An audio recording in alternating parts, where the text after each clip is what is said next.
mga kapatid, sa mga dokumentong inihain sa ICC kaugnay ng War on Drugs, may mga opisyal na tinukoy bilang umano'y bahagi ng isang common plan.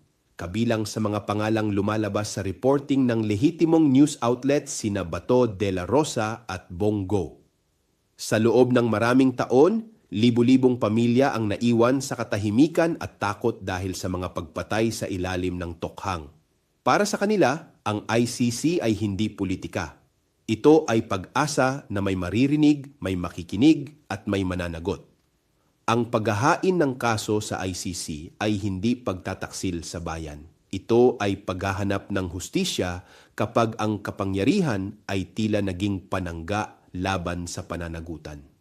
Saludo sa mga makabayang Pilipino na tumindig at hindi natakot harapin ang mga makapangyarihan. Hindi madaling kwestiyonin ang mga Duterte at ang kanilang mga kaalyado. Ngunit sa demokrasya, walang sino man ang mas mataas sa batas.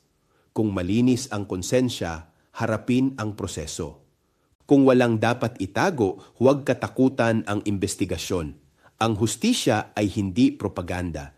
Ito ay pananagutan. Ako si Bishop Tonyo, obispong migrante sa Europa, at ito ang damdaming makabayan. Hanggang sa muli!